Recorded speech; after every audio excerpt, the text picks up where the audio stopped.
Je renvoie certainement à pas mal de gens l'image de quelqu'un qui ferait de grandes sentences radicales et essaierait de les défendre contre un peu tout le monde, et surtout contre le bon sens. Et évidemment de quelqu'un qui ferait le tout dans une caricature grossière du « si j'aime pas, c'est que c'est fasciste ». Bon, cette critique-là, en particulier, dans une vidéo sur la psychanalyse dans laquelle je cite directement des sémiologues qui ont défini le fascisme comme structure intellectuelle d'une façon tellement précise que très peu de chercheurs se sont amusés à aller jouer sur leur plate-bande, disons que, autant je comprends pourquoi vous voyez le mot fascisme comme une insulte que tout le monde balance un peu n'importe comment. Autant je pense que ça vous ferait quand même du bien d'aller voir auprès des personnes qui sont vraiment reconnues comme compétentes sur le sujet pour essayer d'aller voir un petit peu ce que c'est le fascisme aujourd'hui, dans le milieu universitaire. D'autant que moi, le fascisme, c'est pas mon obsession à la base, hein. Ouais, moi, c'est les tortues.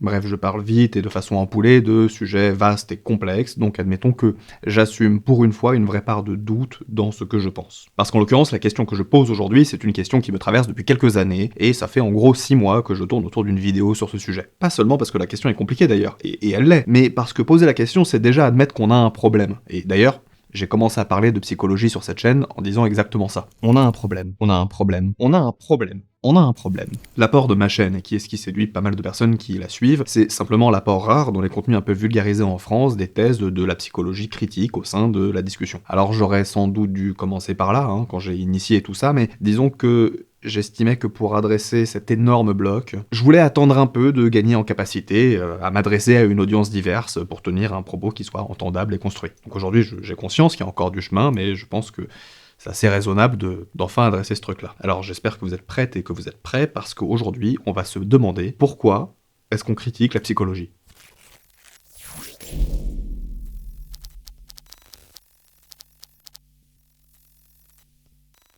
Déjà, je veux commencer par ce qui me semble capital, que ce soit dans mes vidéos sur les troubles, la pathologisation, le soin, les addictions ou la psychanalyse, et surtout la psychanalyse. Un aspect capital de ce qui n'est pas compris dans mon approche, c'est que mon ancrage, c'est quand même important de le dire, c'est un ancrage clinique. Quand je dis que Freud et Lacan, c'est globalement de la merde, et que leurs apports sont un retard pris énorme pour les pays qui ont été influencés par leurs travaux dans les approches contemporaines, qu'épistémologiquement ça ne tient pas, et que d'un point de vue éthique c'est une catastrophe totale, beaucoup me répondent « t'as rien compris, en fait c'est hyper bien pour comprendre ». Blablabla. Ou alors, mais en fait, c'est totalement compatible avec le matérialisme parce que blablabla, et j'en passe. La quasi-totalité des commentaires que je reçois qui défendent ces approches-là, ainsi que celles de Deleuze et Guattari, ne conçoivent les apports de la psychanalyse ou des psychanalystes que dans son cadre du débat intellectuel. C'est d'ailleurs le point central de tension autour de Deleuze et Guattari, c'est que d'un point de vue clinique, ça n'a aucun intérêt. Donc déjà, première chose, voilà, retenez bien que les débats entre les vieux mecs blancs d'université, je m'en tape un peu.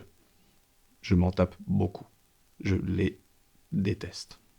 La psychologie, si je résume ça de façon extrêmement basique et très incomplète, c'est censé, a priori, nous soigner, nous comprendre et nous permettre de mieux vivre. Et pourtant, dès qu'un champ de recherche psychologique pointe le bout de son nez, dès qu'une approche commence à peine à naître, il y a des voix qui s'élèvent et qui disent « Attendez, c'est peut-être de la merde ce qu'on est en train de faire là ». Et quand je dis ça, je parle pas de voix qui sont marginales, je parle de voix qui viennent de l'intérieur même de ces champs. Des psychologues qui regardent leurs propres pratiques et qui disent « est-ce qu'on ne ferait pas partie du problème qu'on est en train d'essayer de régler ?» Et c'est ça le paradoxe fondamental, c'est-à-dire que la psychologie se présente comme une science de la libération, libération des souffrances, des angoisses, des blocages, des traumatismes, mais en même temps, elle fonctionne comme une technologie de contrôle social. Elle définit ce qui est normal et ce qui ne l'est pas. Elle dit qui a besoin d'être soigné et comment, et elle produit des catégories dans lesquelles on doit toutes et tous rentrer. La psychologie, et on va le voir dans cette vidéo, ne va toujours n'être que comme un outil de contrôle social, et ce qu'il y a de vicieux dedans, c'est que ce contrôle, il ne s'exerce pas par la force. Il s'exerce par la production de vérité sur nous-mêmes. La psychologie nous dit qui nous sommes vraiment, ce que nous désirons vraiment, et ce dont nous avons vraiment besoin. Et nous, on intériorise ces vérités, et on devient les sujets que la psychologie décrit. Je reviens là-dessus rapidement parce qu'il me semble que c'est important que cette vidéo soit une grosse vidéo de clarification de ce que je dis depuis des mois. Le glissement dont je parle, c'est pas du tout un glissement qui est anodin. La psychologie étudie des sujets, et donc les sujets deviennent des objets d'étude. Ça peut paraître con dit comme ça, mais c'est comme ça qu'on transforme un sujet en objet, d'accord? Donc faut quand même faire sacrément gaffe à ce qu'on fait. Si je dis que ce tableau représente la souffrance et la culpabilité d'un père à la fin de ses jours qui a vu mourir ses enfants tout au long de sa vie, là je fais de mal à personne. J'ai transformé ce tableau qui pour vous représentait juste un grand mec mec bizarre qui bouffe un type, et je l'ai transformé à travers un récit qui l'explique. Par contre, si je dis qu'une personne autiste représente un monde intérieur clos, déployé comme une forteresse dont les murs avancent jusque dans ses gestes les plus quotidiens, je construis une scène qui prend le pas sur sa présence réelle au monde. Je peux construire un récit de l'origine des étoiles, du symbolisme d'un tableau, de la structure d'une molécule, mais quand je parle d'un être humain, le fait de transformer sa personne en disant des choses d'elle, c'est déjà une violence sociale qui est énorme. Nicolas Rose le formule d'une manière que j'adore, il dit « Nous sommes obligés d'être libres ». C'est-à-dire qu'on doit constamment travailler sur nous-mêmes, nous améliorer, nous développer, nous réaliser, et si on n'y arrive pas, ben c'est notre faute. C'est notre responsabilité individuelle, pas celle de la société, pas celle du système économique, pas celle des structures de pouvoir, non.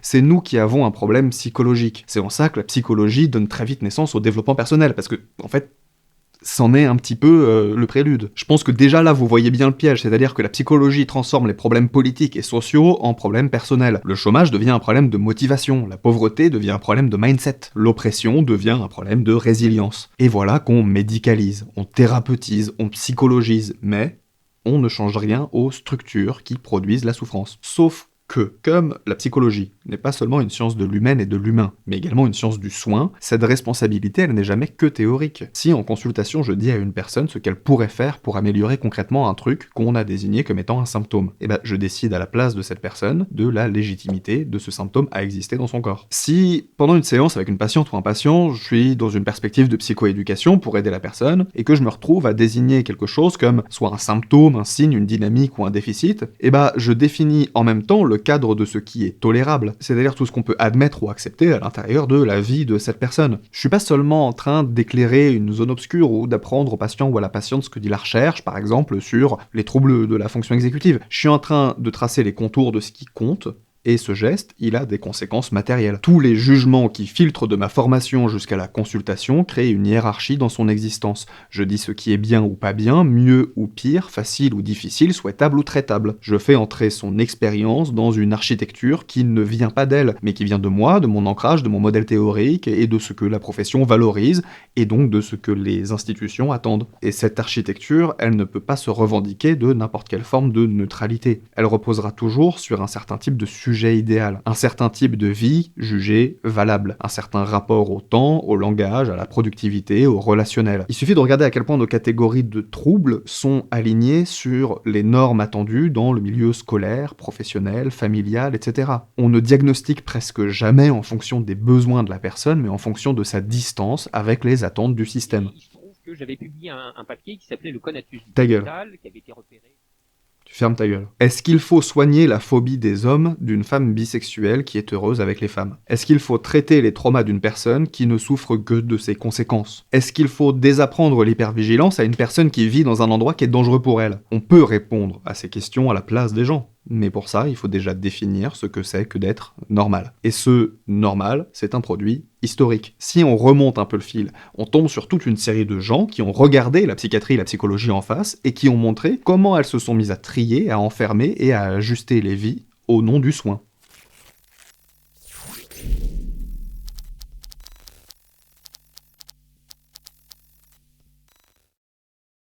Les années 60 marquent le début de ce qu'on appellera plus tard l'antipsychiatrie. C'est un mouvement vaporeux et hétérogène, mais l'idée générale, c'est de regarder la psychiatrie d'après-guerre et de dire ce que vous appelez maladie mentale, et bah ça sert aussi à faire rentrer des gens dans l'ordre. Thomas Szasz, par exemple, il est identifié comme étant un des premiers à mettre en avant l'idée centrale de son œuvre, qu'il présente sous la formule choc, la maladie mentale est un mythe. Ce qu'il vise, ce n'est pas la souffrance des personnes, c'est l'usage du vocabulaire médical pour gérer les comportements jugés déviants. Pour lui, une maladie, ça s'observe dans le corps. Un cancer, une infection, une fracture, on voit les lésions. La maladie mentale, elle est surtout un étiquetage des conduites problématiques pour la société, pour l'institution et pour la famille. Alors, ça c'est son idée à lui, parce que mon idée à moi de ce truc-là, c'est que sa thèse, elle a un côté salutaire, parce qu'elle expose la fonction disciplinaire de certains diagnostics, mais elle a aussi une limite qui est quand même extrêmement grave. C'est-à-dire qu'à force de dire mythe, on finit par écraser la réalité de gens qui vivent des délires, des hallucinations, des effondrements, et qui ont besoin d'aide concrète. Et puis les technologies d'aujourd'hui permettent d'observer très concrètement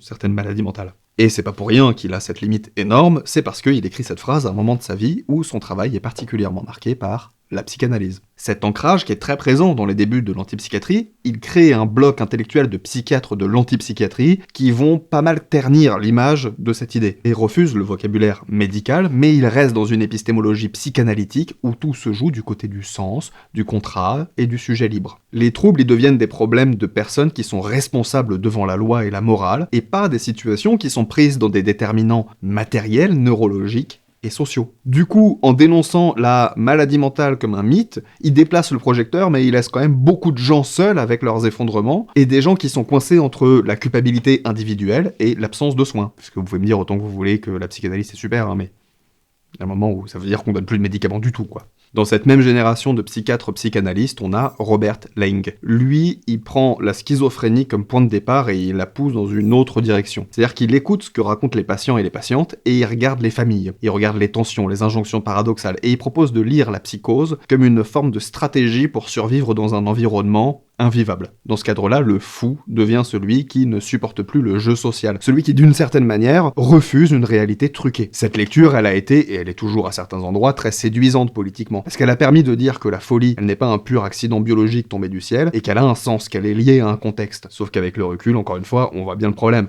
C'est-à-dire que si on en reste là, on romanticise la psychose, on transforme les gens en symboles de la critique sociale, et on en oublie la part massive de vulnérabilité neurologique, de désorganisation et de détresse énorme. On ne rend pas service aux personnes ni à leurs proches en répétant que c'est pas le fou qui est fou, c'est le monde qui est fou. Bon, cette phrase un peu naïve là que je supprime à chaque fois que je la vois dans les commentaires, hein, le fameux ce n'est pas nous qui sommes fous, c'est le monde qui est fou, là, elle vient exactement de là. Elle a un côté consolant, c'est presque un slogan de manif, mais théoriquement c'est un désastre cette phrase, parce que d'un côté, elle a raison de pointer que le monde est organisé de façon à rendre certaines existences intenables. De l'autre, elle écrase tout ce qui relève de la vulnérabilité propre, des altérations cognitives, sensorielles, neurologiques, des traumas. Elle transforme des gens qui sont parfois en miettes en petits drapeaux politiques de la critique sociale. Et surtout, elle nous laisse entendre que si tu continues à souffrir, à délirer ou à dissocier, c'est que t'as pas encore compris que le problème il vient du monde. Cette vision-là ne produit ni soin, ni solidarité, c'est juste une belle formule qui plane au-dessus de celles et ceux qui, pendant ce temps-là, essayent de survivre à leur cerveau, à leur histoire et à leur environnement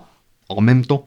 Les trois, d'accord ? Et puis évidemment, dans cette génération-là, il y a Foucault. Alors on va pas aller jusqu'à dire que Foucault est anti-psychiatre au sens militant du terme, mais c'est devenu une des boîtes à outils principales de toutes ces critiques. Dans Histoire de la folie, il ne cherche pas à dire ce que la folie est vraiment, ni à trancher entre la maladie du cerveau et la stratégie de survie. Il regarde plutôt comment, à un moment précis de l'histoire européenne, on a commencé à isoler les fous, à les parquer avec les pauvres, les oisifs et les déviants. Et puis, à médicaliser progressivement cette mise à l'écart. C'est-à-dire qu'il raconte le grand renfermement, la naissance de l'asile et la façon dont la psychiatrie s'installe comme pouvoir de tri et de normalisation. Et là c'est très différent parce que l'enjeu c'est pas de nier la détresse des personnes, c'est de montrer que dès qu'on nomme quelqu'un aliéné, hein, c'est ce qu'on disait à l'époque, on ne fait pas qu'identifier un état, on le fait entrer dans un dispositif complet, avec un lieu, avec des pratiques, avec des discours, et puis évidemment, avec des rapports de force. Ce premier moment a une force évidente. Il casse l'évidence de la psychiatrie comme un simple progrès humaniste, et il nous rappelle que diagnostiqué, enfermé, traité, c'est toujours pris dans une certaine idée de l'ordre social. Mais il reste largement dans le registre de la démolition. Il montre ce que l'appareil psy fait de travers, il dévoile les fonctions disciplinaires des catégories, et il laisse en suspens une question très concrète. Qu'est-ce qu'on fait après ça de la demande de soins de celles et ceux qui ne veulent pas devenir des symboles de la critique de la société, qui n'ont pas envie d'être les révélateurs du système, et qui veulent juste délirer moins, dissocier moins, angoisser moins, souffrir moins, et tenir un peu mieux debout dans leur vie. Cette première génération, Foucault à part, hein, elle montre déjà que les premiers à répondre à la question « faut-il abolir ou réformer ?», ils répondent très globalement « il faut abolir ». Mais ce qu'il propose en retour, c'est pas une sortie de l'épistémologie psy, c'est son extension. C'est-à-dire qu'on jette la psychiatrie organiciste, qui parle en termes de lésions et de cerveau, et on étale partout une grille psychanalytique ou existentielle centrée sur le sens, le contrat et le sujet libre. La famille, la société, l'État deviennent les vrais patients. Mais on reste enfermé dans la même manière de penser où tout se joue dans l'interprétation et la responsabilité individuelle. Et où les vulnérabilités matérielles, neurologiques et sociales passent, encore une fois, au second plan.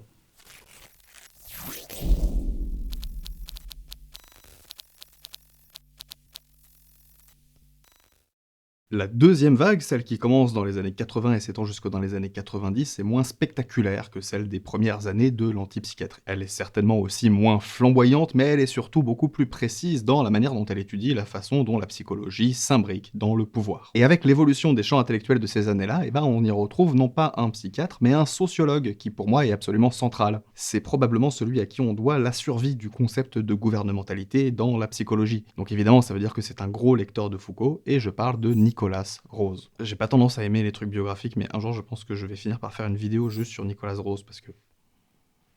voilà. Lui, il ne se contente pas de dire que la psychologie c'est juste du pur bullshit et qu'il faut tout envoyer promener, il pose une autre question. Maintenant qu'on est plus ou moins d'accord, qu'on peut partir du principe que la psy n'est pas seulement une science innocente qui décrit l'âme humaine, comment elle fonctionne politiquement, concrètement dans nos vies quotidiennes? Rose y reprend bien la méthode foucaldienne, mais il l'applique systématiquement au complexe psy. Le complexe psy, à ne pas confondre avec la psy complexe, qui est encore autre chose, c'est la manière dont Rose appelle l'ensemble des institutions, des savoirs, des professions, des pratiques qui parlent le langage du psychologique. Ça va du ou de la psychologue scolaire au bureau des ressources humaines des entreprises, des tests de personnalité aux applications de méditation sur vos téléphones, du psychiatre qui prescrit des anxiolytiques au coach de développement personnel sur Instagram, et de la formation en gestion des émotions dans les écoles aux consultations de couple chez la ou le sexologue. Tout ce réseau-là, c'est le complexe psy. Bon, Rose, il veut pas juste s'amuser à cartographier le complexe psy. Ce qu'il veut, c'est le mettre en lumière et pouvoir demander comment on en est arrivé là. Donc il ne cherche pas l'origine de la psychologie comme une découverte scientifique, il cherche dans quelles conditions historiques elle est devenue crédible, utile, presque évidente, et ce qu'il met au genre de capital, c'est le lien étroit entre développement des démocraties libérales et montée en puissance des savoirs psy. Dans une démocratie libérale, en théorie, on ne gouverne pas en braquant des fusils sur tout le monde. On gouverne des sujets qui doivent se vivre comme libres, autonomes, responsables. Sinon on perd le côté libéral, du coup. La question, c'est comment faire tenir ensemble cette liberté proclamée et la nécessité de maintenir un certain ordre économique, familial, social, etc. C'est à partir de cette façon de questionner la psychologie qu'il fait entrer Foucault au cœur de la discussion, en démontrant que la psychologie est d'abord arrivée dans nos sociétés comme une technologie de gouvernement. Elle fournit des grilles pour décrire les individus, des outils pour les mesurer, des techniques pour les transformer. Elle permet d'obtenir des comportements conformes à des normes sans passer par la coercition directe. Dans Governing the Soul, Rose déroule ça sur une série de terrains très concrets. La gestion des soldats traumatisés pendant et après les guerres, les réformes des écoles dans les démocraties libérales et la montée des tests de QI, des bilans et des évaluations standardisées, l'entreprise qui se met à parler de ressources humaines, de climat social, de motivation et de leadership, la famille qui se redéfinit petit à petit autour de la figure de l'enfant bien ajusté, de la mère suffisamment bonne, et des parents qui doivent être à la fois aimants, structurants, stimulants et disponibles. À chaque fois, la psychologie n'arrive pas comme une gentille science neutre qui observe de loin. Elle arrive comme une solution, et elle arrive pour être une solution. Mais pas une solution à des problèmes de santé, une solution à des problèmes de gouvernement. Comment rendre les enfants scolarisables, les employés coopératifs, les mères responsables, les patients gérables et les pauvres calmes. Les tests de QI, les questionnaires de personnalité, les entretiens de recrutement, les évaluations en entreprise, les thérapies de couple, le coaching, tout cet arsenal qui, en façade, nous aide à mieux nous connaître, à libérer notre potentiel, elles sont pour Rose des technologies du soi. Ce sont des dispositifs qui nous apprennent à nous regarder avec un certain vocabulaire, à nous auto-évaluer, à nous auto-corriger, et donc à nous auto-surveiller. On se compare, on se juge, on se projette nous-mêmes aussi à travers des catégories qu'on n'a juste pas choisies. Vous vous souvenez dans la dernière vidéo quand je parlais de la morale automatique ? Il y avait de ça aussi. Et l'invention qui est géniale dans ce système-là, c'est que ça passe par la liberté. On choisit de passer un test pour voir, on choisit de faire un bilan de compétences pour clarifier son projet, et on choisit d'aller en thérapie pour travailler sur soi. Mais ces choix, ils sont faits à l'intérieur d'un environnement qui est saturé d'injonctions à l'autonomie, à la performance, à l'authenticité et à la bonne communication. On finit par voir nos problèmes avec les yeux de la psychologie et on prend en charge nous-mêmes le travail de normalisation. Rose y résume ça par une formule slogan que j'ai déjà citée tout à l'heure, c'est « on est obligé d'être libre ». Libre de se gérer, de s'optimiser, de se soigner et de se remettre en question en permanence. Et quand on commence à regarder la psychologie de cette façon-là, elle n'apparaît plus du tout comme juste un ensemble de théories qui sont bonnes ou fausses sur l'esprit humain. Elle devient très concrètement un outil de ce que Foucault appelle la gouvernementalité. Et une gouvernementalité qui serait donc libérale, et donc qui serait une manière de gouverner un peu à distance, en s'appuyant sur des experts, des normes, des données, des discours, etc. Tout ce qui vient expliquer aux individus de façon très scientifique qu'il y a une bonne direction vers laquelle ils doivent se conduire. Les psys, les tests, les protocoles, ils deviennent des médiateurs entre l'État, le marché, la famille, l'école, l'hôpital et le système colonial. Ils formulent les problèmes en termes de difficultés, d'adaptation, de troubles de la personnalité, de déficit en compétences sociales, de problèmes de régulation émotionnelle, tout ce qui permet de prescrire des programmes, des dispositifs et des prises en charge calibrées. Et il y a quand même une très grosse différence qui saute aux yeux quand même entre la première génération et la deuxième, c'est que Rose et celles qui travaillent avec lui ne disent jamais « abolissons la psychologie », et elles disent « libérons la folie ». Et elles mettent au jour une tension structurelle. D'un côté, les pratiques psychologiques peuvent réellement soulager des gens, ouvrir des espaces de parole, permettre d'échapper à des formes de violence brute, et de l'autre, ces mêmes pratiques sont prises dans des circuits de pouvoir qui fabriquent des sujets adaptés à des normes très situées. Je répète, je le dis souvent, situé, ça veut dire qu'on peut placer dans l'histoire, dans l'espace,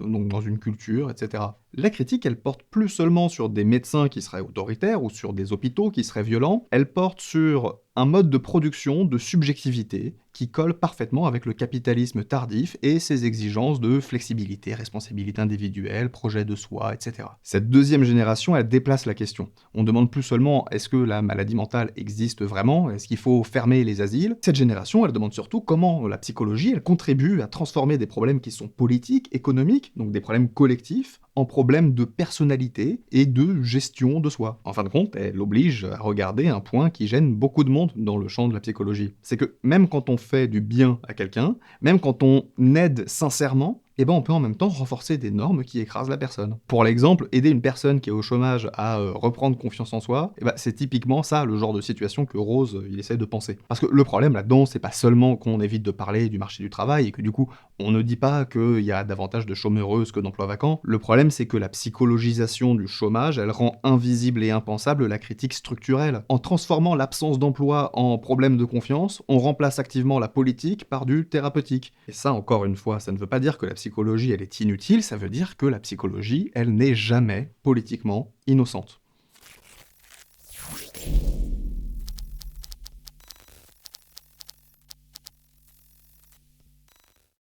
Bon, il y a un moment où tout ça, ça commence sérieusement à tourner en rond. On a eu les démolisseurs, la première génération, ceux qui disent « votre appareil psychiatrique qui sert à faire taire et à enfermer », mais qui à côté de ça propose un apport plutôt philosophique que proprement clinique, et donc en quelque sorte ce que j'aurais envie d'appeler une sortie radicale du vécu concret des patientes et des patients. Après ça, on a eu les généalogistes qui nous ont montré comment la psychologie fabrique les sujets dont le capitalisme a besoin, mais dont l'analyse, aussi brillante qu'elle puisse être, peut donner l'impression qu'on est tellement pris dans les rouages finalement qu'il y aurait plus rien à faire, sinon attendre une révolution qui de toute façon s'écharpera sur les questions d'économie avant de commencer à penser le début du commencement d'une nouvelle psychologie, ne serait-ce que pour prendre en charge les souffrances liées au système qui précédait. Et donc dans tout ça, il y a toujours une question qui traîne, c'est on fait quoi maintenant concrètement avec la demande de soins, avec les diagnostics et avec les gens qui continuent d'aller voir des psys parce qu'ils en peuvent plus. Encore une fois, ça peut paraître très radical de penser le truc comme ça, mais jusque-là, les apports qu'on a eus dans les deux précédentes générations, c'est soit pour nous dire arrêtez tout, on n'a pas besoin de soigner les gens, il suffit de changer la vie, soit pour nous dire, continuez à soigner les gens si ça vous chante,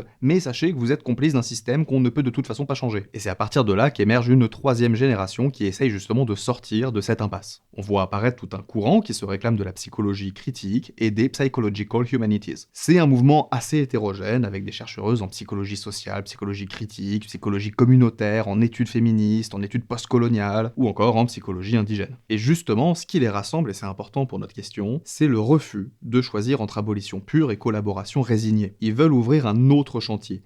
Comment faire de la psychologie autrement, sans abandonner ni la critique, ni le soin. Thomas Théo est probablement celui qui a formalisé l'enjeu le plus clairement. Pour lui, la psychologie mainstream a un problème qui va au-delà de la simple participation au pouvoir. Le problème, c'est qu'elle produit activement de la violence dans sa manière même de faire de la recherche. Il appelle ça une épistémologie de la violence. Et en fait, Théo, il revient à un truc que Kant avait déjà pointé dès les débuts, dès l'émergence de la science psychologique. On ne peut pas étudier le psychisme comme on étudierait un caillou. Kant disait qu'on ne connaît jamais les choses en soi, seulement telles qu'elles nous apparaissent à travers nos catégories mentales. Souvenez-vous tout à l'heure quand je vous disais que la psychologie et la psychanalyse transformaient les sujets en objets, Kant ça le dérange pas de dire que le réel n'existe pas tant qu'on ne produit pas de savoir sur lui. Par contre, quand le cerveau humain s'amuse à étudier le cerveau humain, et quand il dit tout doux moussaillon, t'es en train de prendre un sacré risque méthodologique là. Ce que Thomas Théo fait, c'est de reprendre ce risque méthodologique et montrer qu'il n'est pas juste épistémologique. Il est politique. Parce que quand la psychologie scientifique croit étudier des objets neutres, les pauvres, les femmes, les personnes racisées, elle impose en fait ses propres catégories sur les personnes qu'elle étudie. Des catégories qui viennent de quelque part, qui ont une histoire et qui portent en elles des rapports au pouvoir. Et elle fait passer tout ça pour de la science objective. Dans cette perspective, la critique, elle ne se limite plus au lieu de l'asile ou aux politiques de gouvernementalité, elle descend dans la fabrique même des articles, des manuels et des diagnostics. Qui pose la question de recherche? Qui définit les catégories? Qui est en position de nommer? Qui est réduit à être participant, cas, population? Quelles expériences humaines sont prises comme normes implicites et quelles autres sont traitées comme déviations à expliquer? La violence se joue à ce niveau-là, en amont de toute prise en charge clinique. C'était la dernière pièce qu'il fallait dans la machine pour prouver que la violence psychologique, elle se joue à tous les niveaux. Quand on publie des papiers qui expliquent la pauvreté par un déficit de planification, la violence, elle ne réside pas juste dans le contenu, elle réside dans l'acte même de présenter ce cadrage comme résultat neutre d'une enquête scientifique. C'est dans cette optique que s'inscrit le projet des Psychological Humanities, projet auquel Théo contribue. Le projet des Psychological Humanities,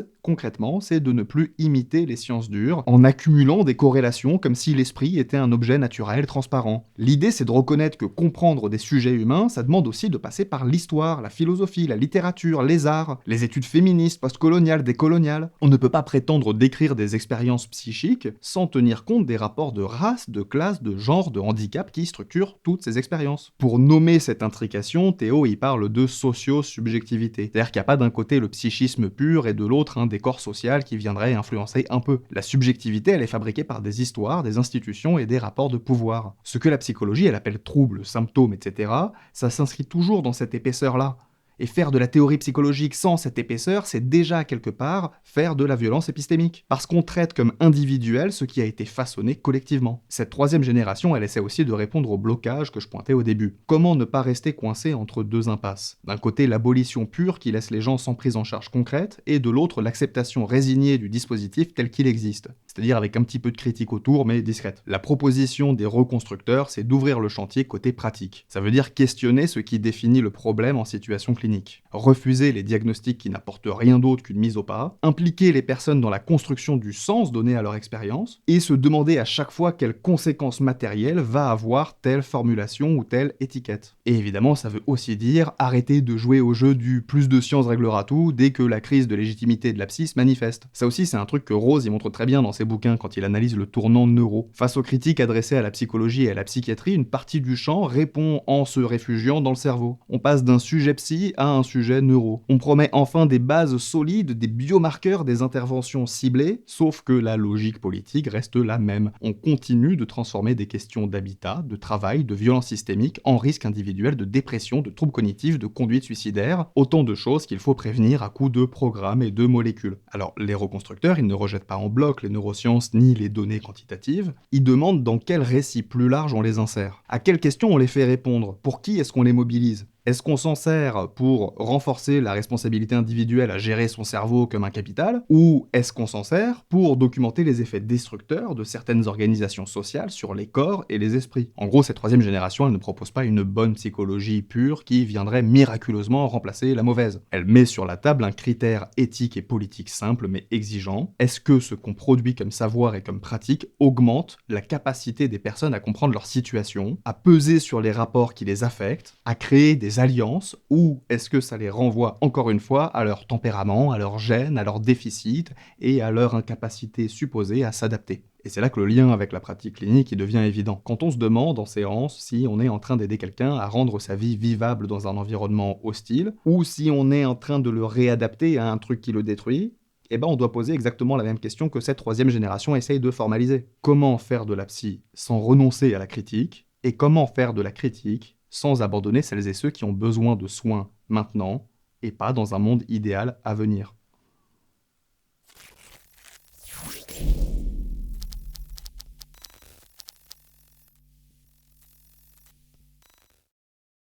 Bon, maintenant qu'on a fait ce tour historique de la critique moderne de la psychologie, qu'on a identifié énormément de problèmes, et on aurait pu continuer longtemps, qu'on a suffisamment ici et sur plein d'autres vidéos de la chaîne critiqué les logiques diagnostiques, les violences épistémiques, les insuffisances et les complicités de la psychologie, il reste toujours à répondre à notre question centrale, on fait quoi du coup avec tout ça? Beaucoup des choses qu'on a dites aujourd'hui tournent autour de l'idée ou du constat d'un blocage. À poser la question trop rapidement, on se retrouve face à des propositions qui nous amènent soit à se passer totalement de la psychologie, psychologie, soit à reporter le problème sur la question institutionnelle. Ce que je veux dire par ce dernier point, de la question institutionnelle, c'est que considérer que la critique de la psychologie est absolument essentielle, voire urgente, et c'est mon cas, ça ne doit pas nous amener à ne plus critiquer que la société, le système économique, la législation, et donc finalement à ne plus utiliser la psychologie que comme argument concret dirigé vers la critique du système dans son ensemble. En gros, critiquer la psychologie ne doit pas nous amener à arrêter de critiquer la psychologie. Et mon approche, elle gravite pas mal autour de cette question-là. Qu'il y ait à l'intérieur de la psychologie énormément de choses à abolir, ça ne fait pour moi absolument aucun doute. Mais la critique elle-même, qui s'est d'abord constituée comme une méthodologie de l'alerte autour des dérives de la discipline, je pense qu'elle peut entièrement devenir la discipline. La psychologie critique, à mon sens, c'est déjà une forme active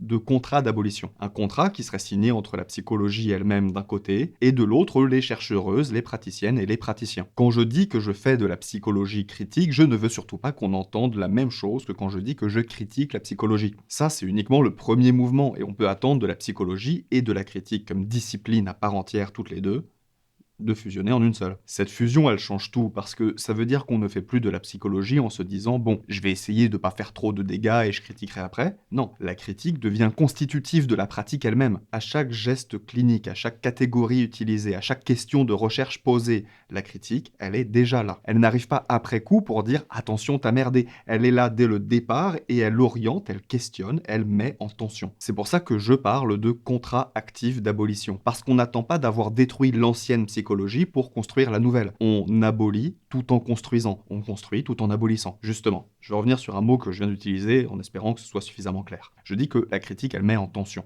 Vous comprenez bien l'image de la tension, entre d'un côté la volonté d'agir concrètement et d'aider l'individu et la communauté, et de l'autre la certitude qu'on fait de la merde. Pas parce qu'on serait mauvais ou mauvaise, pas parce qu'on ne saurait pas faire de la psychologie, mais parce que la base épistémologique, la manière même par laquelle on a conçu à l'origine la façon dont la psychologie allait produire du savoir, elle est empoisonnée. C'est beaucoup plus qu'un mouvement d'humilité. Bon, déjà, l'humilité, elle manque, on le sait, et vous l'observez probablement dans les commentaires sous cette vidéo. Les personnes qui parlent de psychologie, qu'elles soient professionnelles du milieu ou non, ne prennent pas la mesure de la gravité de ce dont elles parlent. Penser avoir compris l'esprit humain et pouvoir, sur la base de cette compréhension, donner des orientations thérapeutiques, c'est une prétention infinie. Mais justement, je crois que combattre cette prétention par une espèce de grande valeur morale qu'on dessinerait dans les étoiles, celle de l'humilité, c'est voué à l'échec. Humainement, individuellement, identitairement, vous pouvez dire si oui ou non vous êtes humble. Mais du point de vue de la pratique, de la recherche et des connaissances, on n'a pas de critères concrets d'observation, de surveillance de notre niveau réel d'humilité. Comment un ou une praticienne, comment un ou une chercheuse sait qu'elle est en train d'adopter une posture d'humilité? Il me semble qu'on peut pas vraiment le savoir. Pour combattre cette prétention, qui est à l'origine de l'universalisme, dans ce qu'il y a de plus réductionniste, des violences épistémiques, de l'expérimentation pharmacologique par les psychiatres, etc., etc.,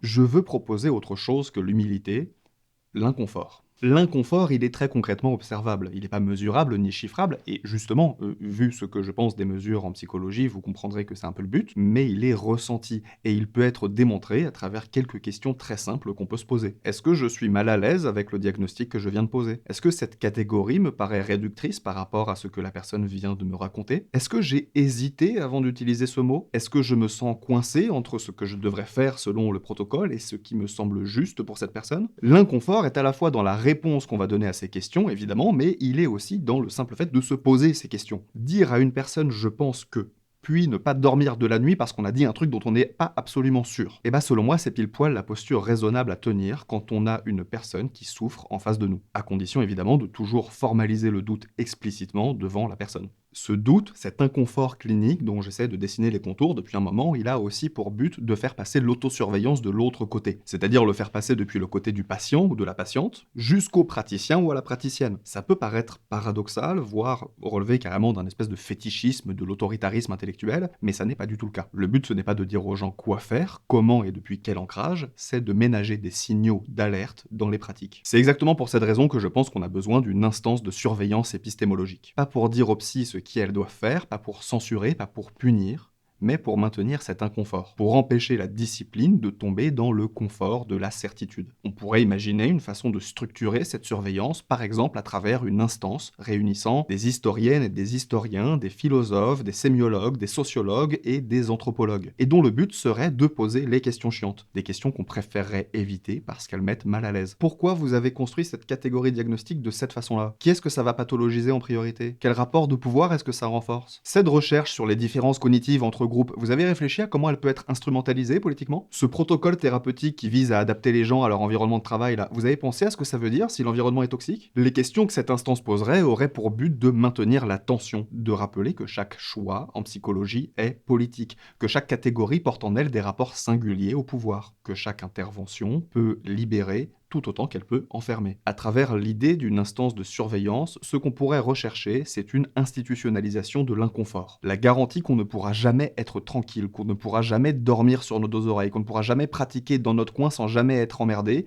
et qu'à échelle plus large, on ne pourra jamais dire « bon, ok, maintenant c'est bon, on a compris, on a trouvé la bonne psychologie, tout va bien pour toujours ». Parce que justement, le jour où on est tranquille, le jour où on dort sur nos deux oreilles, le jour où on est certaine et certain qu'on fait du bien, on a perdu. On est redevenu un rouage de la normalisation. On participe à faire rentrer les gens dans l'ordre, on soigne en enfermant, on libère en contrôlant. On ne critique pas la psychologie pour la détruire, pour abandonner les gens qui souffrent maintenant et qui ont besoin de soins maintenant.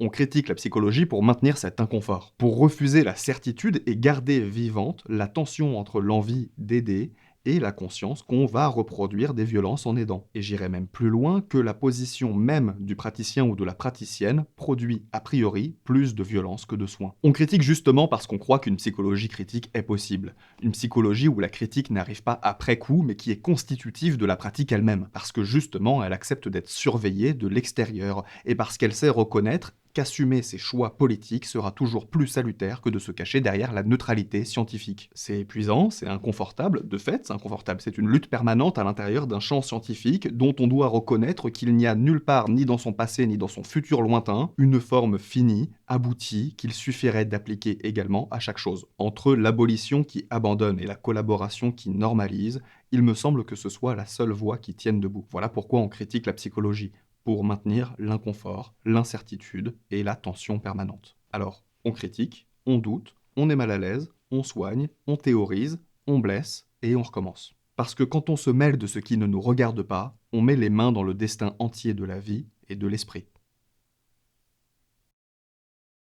Bon, ça aurait été un sacré morceau cette vidéo, j'espère qu'elle répond à ses objectifs et qu'elle reste accessible et qu'elle n'est pas trop épuisante à regarder. Évidemment, je le dis parce qu'il faut le dire, cette chaîne elle existe grâce à vos soutiens, que ce soit par les abonnements payants via Patreon ou les subscriptions YouTube, ou simplement par vos abonnements, vos commentaires et vos partages. Donc merci infiniment à toutes celles et tous ceux qui continuent de soutenir mon travail, mais une fois que j'ai dit ça, j'ai quand même un mot de conclusion à ajouter. Je vais vous confier un truc, c'est que à la fois j'ai l'impression de jamais en faire assez dans mon travail, de ne pas répondre assez vite aux mails de mes patientes et de mes patients, de ne pas être assez engagé dans le projet de création d'une communauté de recherche, de supervision et de soutien, de n'être pas assez là pour les personnes que j'accompagne et qui ont besoin de moi. Et quelque part, tout ça, c'est pas si incohérent puisque je prône moi-même l'inconfort. Mais justement, je disais, à la fois, j'ai l'impression de ne jamais en faire assez dans mon travail et à la fois, je suis aussi extrêmement fier. Extrêmement fier de réussir à proposer des concepts nouveaux et je pense importants à travers ces vidéos. La notion d'inconfort clinique, je suis peut-être pas la première à y avoir pensé, en tout cas, j'ai pas trouvé d'équivalent dans la recherche, mais je sais que ce concept, tel que je le développe, il est une vraie proposition à la hauteur des enjeux qu'il essaye de confronter. Le problème, c'est que c'est pas un article revu par les pairs, ni un livre, ça viendra peut-être un jour ça, mais c'est une longue vidéo avec des blagues, des excès et un contexte qui est peu favorable à la reprise. On cite rarement dans un article, dans une page Wikipédia ou dans un livre, une vidéo YouTube comme source pour discuter un concept. Moi, j'ai envie que ça change, et justement, j'ai envie que la recherche puisse se faire au moins en partie de façon publique, gratuite et accessible. C'est pour ça que je fais ce que je fais. Mais donc, si vous êtes dans la recherche, l'édition, la clinique, peu importe, et que vous croyez dans tout ce que je viens de proposer, je vous demande très humblement de m'aider à ne pas en rester là. À ne pas sortir du visionnage de cette vidéo en vous disant « Eh ben c'était intéressant, ça va faire son chemin, on passe à la suite ». Non, la situation de la psychologie contemporaine, elle est absolument catastrophique. Et j'aimerais qu'on s'organise, qu'on se relaie et qu'on puisse vraiment faire porter nos propositions plus loin et plus fort. Parce que c'est de la santé des gens dont on parle là. Et qu'on peut pas négliger ce besoin sous prétexte que oui, mais le malheur, il est causé par le système économique et social. C'est vrai, c'est le cas. Mais un sujet n'a pas la priorité sur un autre. Je sais que beaucoup pensent ça, mais c'est pas vrai. Quand on fait une hiérarchie des urgences entre le politique et le psychologique, on oublie toujours l'un ou l'autre. Et non seulement les deux sont dépendants l'un de l'autre, Mais en plus, régler l'un ne change rien à l'urgence que représentait l'autre. Il y avait un politicien aux dernières élections présidentielles qui proposait la France des jours heureux, sans avoir un seul point dans son programme qui proposait quoi que ce soit pour rendre les gens heureux. Encore une fois, si on claque des doigts et qu'on atterrit soudainement dans n'importe quelle utopie de votre choix, ça n'efface pas la misère qui existe déjà. Les corps et les esprits sont meurtris, et proposer qu'on laisse passer le temps des générations pour que tout guérisse d'un bloc, c'est complètement illusoire. La modernité ne guérit pas la souffrance humaine. Merci pour votre soutien et merci d'avoir regardé cette vidéo.